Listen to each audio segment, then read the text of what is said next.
Hello guys, once again Shehla ഷെറിനുമായി ബന്ധപ്പെട്ട ഏറ്റവും അവസാനത്തെ ഒരു വീഡിയോ ആവാനാണ് സാധ്യം. മോസ്റ്റ് പ്രോബബ്ലി എൻ്റെ പ്രധാന കാരണം എന്ന് പറയുന്നത് കഥാപാത്രങ്ങളും കഥയിലും വലിയ മാറ്റങ്ങൾ അനുദിനം വന്നുകൊണ്ടേയിരിക്കുന്നു. പുലിവാൽ കല്യാണത്തിലെ ജഗതിയുടെ അവസ്ഥയാണ്. മോതിരം ഇടുന്നു ഊരുന്നു ആ ഒരവസ്ഥയിലേക്കാണ് കാര്യങ്ങൾ പോയിരിക്കുന്നു. അതായത് കഴിഞ്ഞ ദിവസം നമുക്ക് കിട്ടിയ ഏറ്റവും വലിയ അപ്ഡേറ്റ് ഈ പറഞ്ഞ ഷെഹല ഒളിച്ചോടിപ്പോയ, നമുക്കറിയാം ഇതുപോലൊരു ഒളിച്ചോട്ടം രാജ്യം നടുങ്ങുന്ന ഒളിച്ചോട്ടം തന്നെ ആയിരുന്നു. ഇതുപോലൊരു ഒളിച്ചോട്ടം ഇതിനു മുമ്പോ അതിന് ശേഷമോ ഉണ്ടാവാനുള്ള സാധ്യതയില്ല. അതായത് ഒരു മാസക്കാലത്തോളം സോഷ്യൽ മീഡിയയിൽ കത്തി നിൽക്കുന്നുള്ള ഒരു ഒളിച്ചോട്ടം, പ്രത്യേകിച്ചും യൂട്യൂബർമാരുടെ ഇടയിൽ ഇത് ഒരു വലിയ ആഘോഷമായി ഈ ഒരു ഒളിച്ചോട്ടം മാറിയായിരുന്നു. ഷെഹലാ ഷെറിനുമായി ബന്ധപ്പെട്ട് യൂട്യൂബിൽ മാത്രം ഏതാണ്ട് 350 വീഡിയോ ഈ രണ്ടാഴ്ചക്കുള്ളിൽ എത്തി. ഇൻസ്റ്റഗ്രാമിൽ 740 വീഡിയോ എത്തിയപ്പോൾ ഫേസ്ബുക്കിൽ 610 വീഡിയോ, ഏതാണ്ട് 2000-ഓളം വീഡിയോ. ഒരു സെലിബ്രിറ്റി അല്ലാത്ത ഈ ഒരു പഹയത്തിക്ക് വലിയ കയ്യടി തന്നെ കൊടുക്കേണ്ട ഒരു പ്രവൃത്തി തന്നെയാണ് ചെയ്തിരിക്കുന്നത്. നമുക്കറിയാം സോഷ്യൽ മീഡിയ സ്റ്റാറായ ഏറ്റവും അധികം വീഡിയോ വന്നിരിക്കുന്നത്, ഹാഷ്ടാഗ് വന്നിരിക്കുന്നത് രേണുസുധിയുടെയാണ്. രേണുസുധിയുടെ ഏതാണ്ട് 58,000-ഓളം വീഡിയോസാണ് രേണുസുധിയുടെ വന്നിരിക്കുന്നത്. എന്നാൽ ചുരുങ്ങിയ സമയം കൊണ്ട് ഒരു സെലിബ്രിറ്റി അല്ലാത്ത ഒരു പെൺകുട്ടിക്ക് ഇത്രയും അധികം 2000-ഓളം വീഡിയോ രണ്ടാഴ്ച കൊണ്ട് ഓള പേരിൽ ഹാഷ്ടാഗിൽ വരാൻ സാധിച്ചതിൽ വലിയ അഭിമാനം തന്നെ ഈ കുടുംബത്തിനുണ്ടെന്നുള്ള കാര്യത്തിൽ യാതൊരു സംശയമില്ല. കഥയിൽ ചില പുതിയ കഥാപാത്രങ്ങൾ, ചില മാറ്റങ്ങൾ വന്നിരിക്കുന്നു. ഏറെ ഞെട്ടലോടെ അല്ലാതെ ഈ ഒരു സ്റ്റോറി മുഴുവനായിട്ട് നമുക്ക് കേട്ടിരിക്കാൻ സാധിക്കത്തില്ല. എന്താണ് സംഭവിച്ചത് വളരെ വിശദമായി പരിശോധിക്കാം. വീഡിയോയിലേക്ക് പോകുന്നതിന് മുമ്പ് ആദ്യം വീഡിയോ കാണുന്ന വീഡിയോ ഒന്ന് ലൈക്ക്, ചാനൽ സബ്സ്ക്രൈബ് ചെയ്ത് വീഡിയോ ഒന്ന് ഹൈപ്പ് ചെയ്ത് ഫേസ്ബുക്കിൽ കാണുന്നവർ പേജ് ഒന്ന് ഫോളോ ചെയ്യുക. ഇൻസ്റ്റഗ്രാമിലും ദയവായി ഇൻസ്റ്റഗ്രാമിൽ ഒന്ന് ഫോളോ ചെയ്യുക. ഇത്രയും ആൾക്കാർ കള്ളഹിമാറുകൾ ഉണ്ടായിട്ടും ഇൻസ്റ്റഗ്രാമിൽ ഞാൻ ആക്റ്റീവ് അല്ല. നിങ്ങൾ ഇൻസ്റ്റഗ്രാമിൽ ജിനൂസ് ഒഫീഷ്യൽ എന്ന് പറയുന്ന ഇൻസ്റ്റഗ്രാം ഒന്ന് പോയി ഫോളോ ചെയ്യുക. വളരെ നാണക്കേടാണ്, നമുക്ക് ഫോളോവേഴ്സ് ഇല്ല. 5000 ഫോളോവേഴ്സ് മാത്രമാണ് നമുക്കുള്ളത്. ആദ്യം ഉണ്ടായിരുന്ന മറ്റൊരു പേജ് അടിച്ചു പോവുകയും ചെയ്തു. അതുകൊണ്ട് ഈ ഒരു പേജ് ഫോളോ ചെയ്യാൻ എല്ലാവരും ശ്രമിക്കുക. ഷെഹലാ ഷെറിന്റെ ഈ ഒരു സംഭവവുമായി ബന്ധപ്പെട്ട് ചില പുതുമുഖ താരങ്ങൾ കൂടി ഈ ഒരു സ്റ്റോറിയിലേക്ക് വന്നിരിക്കുന്നു. അതായത് ഷെഹലാ ഷെറിന് ആങ്ങളമാർ ഉണ്ടായിരുന്നു, 2 ആങ്ങളമാർ. ഒന്നുകിൽ കസിൻസ് ആവാം, അല്ലെങ്കിൽ നേരാങ്ങളമാരാവാം. എനിമേ 2 ആങ്ങളമാർ ഈ ഒരു വിഷയത്തിൽ ഇടപെട്ടിരിക്കുന്നു. അവരാണ് ഈ ഒരു പഹയനെ, അതായത് മുഹമ്മദ് റാഫി എന്ന് പറയുന്ന ഈ ഒരു പഹയനെ, ബാലുശ്ശേരിയിലും കിനലൂറും മൊബൈൽ കടകളുള്ള ഈ ഒരു പഹയൻ, അവൻ്റെ സ്ഥലപ്പേര് ഞാൻ പറഞ്ഞിരുന്നു. അവൻ്റെ യഥാർത്ഥ വീട് എവിടെയാണെന്ന് ഇന്നലെ ഞാൻ പറഞ്ഞിരുന്നു. ഇന്നലത്തെ വീഡിയോയിൽ അത് നാക്കിൽ എപ്പോഴും വരത്തില്ല, കട്ടിയുള്ള വാക്കാണ്. അവിടാണ് അവൻ്റെ വീട്. ആ ഒരു പഹയൻ, അതായത് 3 കുട്ടികളുള്ള, 6 മാസം പ്രായമുള്ള, 4 വയസ്സുള്ള, 9 വയസ്സുള്ള 3 കുട്ടികളുള്ള ആ ഒരു പഹയൻ, ഓൻ്റെ കല്യാണവും ലവ് മാരേജ് ആണെന്നാണ് പറയുന്നത്. സ്നേഹിച്ച് കല്യാണം കഴിച്ച ഒരു പഹയൻ. അതിനുശേഷം ഓന് ബാംഗ്ലൂരിൽ പോയി അവിടെയും ഓനിക്ക് ഒരു ഗർഭം ഉണ്ടാക്കിയ ഒരു കഥയുണ്ടെന്ന് പറയുന്നു. ചുരുക്കം പറഞ്ഞു കഴിഞ്ഞാൽ വലിയൊരു ഫ്രോഡായിരുന്ന ഒരു പഹയൻ മുഹമ്മദ് റാഫി എന്ന് പറയുന്ന, ഓൻ്റെ മുഖത്ത് തന്നെ എഴുതി വെച്ചിട്ടുണ്ട് അത്തരത്തിലൊരു ഹമുക്ക. ഒരു 4-5 സ്റ്റാഫുകൾ അടക്കമുള്ളൊരു പഹയനായിരുന്നു. മൊബൈൽ കടയുടെ മറവിൽ ഇതുപോലെ പെൺകുട്ടികളെ വശീകരിച്ചെടുക്കാൻ, മൊബൈൽ ശരിയാക്കാൻ പോകുന്ന ഹൂറികളായ കുട്ടികളെ വശീകരിച്ചെടുക്കുന്ന ഒരു കള്ള ഹമുക്കായി ഓ മാറിയായിരുന്നു.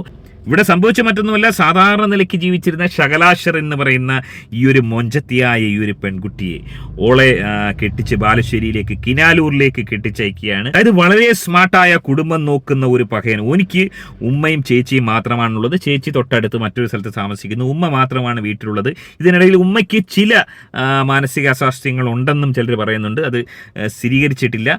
അത്തരത്തിൽ ചില പ്രശ്നങ്ങളും ആരോപിക്കുന്നുണ്ട്. എനിവേ അവിടെ താമസിക്കുന്ന ഷെഹലാ ഷെറിന് ഈ പറഞ്ഞ ഗർഭിണി ആവാത്തതുമായി ബന്ധപ്പെട്ട് 4 വർഷം കാത്തിരുന്നിട്ട് മോള് ഗർഭം ധരിക്കുന്നില്ല.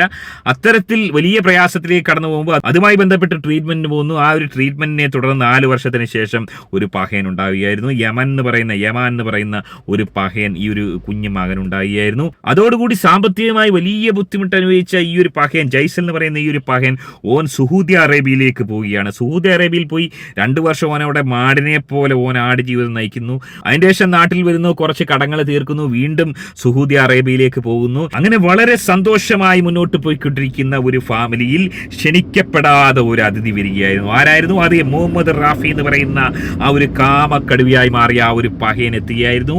അതായത് കുറച്ച് നാളുകളായിട്ട് ഇവരുടെ വീട്ടിലൊരു പ്രശ്നം ഉണ്ടായെന്നാണ് ഇവരുടെ ഫാമിലിയിലെ ആൾക്കാർ പറയുന്നത്. ഏത് ഷെഹലാ ഷെറിന്റെ വീട്ടുകാർ പറയുന്നത്, ഇവിടെ ഒരു തരത്തിലും ഓൾക്ക് മുന്നോട്ട് പോകാൻ പറ്റാത്തൊരവസ്ഥ, ഓൾക്ക് നല്ല ആഹാരം പോലും കഴിക്കാൻ പറ്റാത്തൊരവസ്ഥ, ഉമ്മയുടെ കൊടിയ പീഡനം. പീഡനം, അതുപോലെ തന്നെ ഏച്ചിയുടെ ഓളുടെ നാത്തൂൻ്റെതായ വലിയ കൊടിയ പീഡനങ്ങൾ, ഓൾക്ക് യാതൊരു തരത്തിലും അവിടെ പൈസ കൈകാര്യം ചെയ്യാനോ ഓൾക്ക് വേണ്ട സാധനങ്ങൾ മേടിക്കാനോ പറ്റാത്തൊരവസ്ഥ.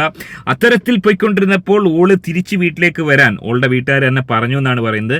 അങ്ങനെ പോയിക്കൊണ്ടിരിക്കുമ്പോഴത്തേനും ഓളുടെ മൊബൈൽ കേടായിയാണ്. മൊബൈൽ കേടായി ഏതാണ്ട് 2 മാസത്തോളം ഓൾക്ക് മൊബൈൽ ഇല്ലായിരുന്നു. കൂട്ടുകാരൊക്കെ ചോദിക്കുമ്പോഴത്തേന് മൊബൈൽ ഇല്ല എന്ന് ഓള് പറഞ്ഞു. പിന്നീടാണ് ആ ഒരു ട്വിസ്റ്റ് ഉണ്ടാവുന്ന കഥയിൽ. അതായത് ബാലുശ്ശേരിയിലുള്ള കിനാലൂരിലുള്ള കാമക്കടുവിയായ മുഹമ്മദ് റാഫിയുടെ ഈ ഒരു മൊബൈൽ ഷോപ്പിലേക്ക് ഓള് പോവുകയാണ് മൊബൈൽ ശരിയാക്കാൻ.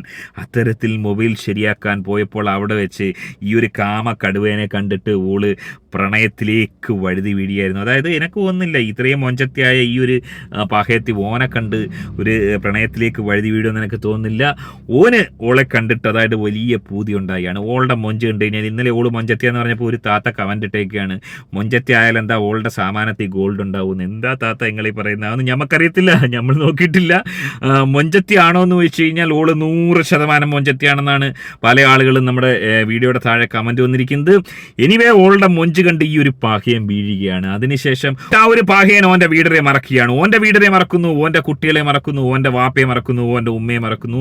ഓളുമായി ഒളിച്ചോടാൻ വേണ്ടി പദ്ധതിയാണ്. അത്തരത്തിൽ ഒളിച്ചോടുന്നു. ഓള് പോയത് 14 പവൻ സ്വർണം കൊണ്ടാണെന്ന് പറയുന്നു. ആ ഒരു 14 പവൻ യഥാർത്ഥത്തിൽ ഓള് സ്വർണ്ണം ഉരുപ്പടിയായിട്ട് കൊണ്ടുപോയതല്ല. ഓളുടെ ദേഹത്ത് കിടക്കുന്ന ഓളുടെ കമ്മല് വള, ഓളുടെ അരഞ്ഞാണം, ഓളുടെ കാതിലും കടുക്കനായിട്ടൊക്കെ കിടന്ന സംഭവങ്ങളാണെന്നാണ് പറയുന്നത്. അല്ലാതെ ഓള് സ്വർണ്ണമായിട്ടൊന്നും കൊണ്ടുപോയിട്ടില്ല.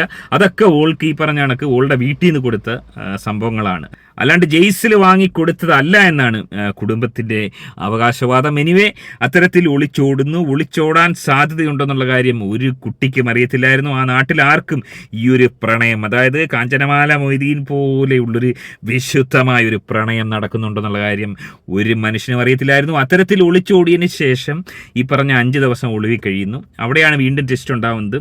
അതായത് ഇപ്പോൾ കുടുംബം പറയുന്നത് ഈ ഒരു പഹയൻ മുഹമ്മദ് റാഫി എന്ന് പറയുന്ന ഈ ഒരു പഹയൻ്റെ ഉദ്ദേശം ഓളുടെ സ്വർണവും കാര്യങ്ങളും ഒക്കെ കൈക്കലാക്കുക എന്നുള്ളതായിരുന്നു.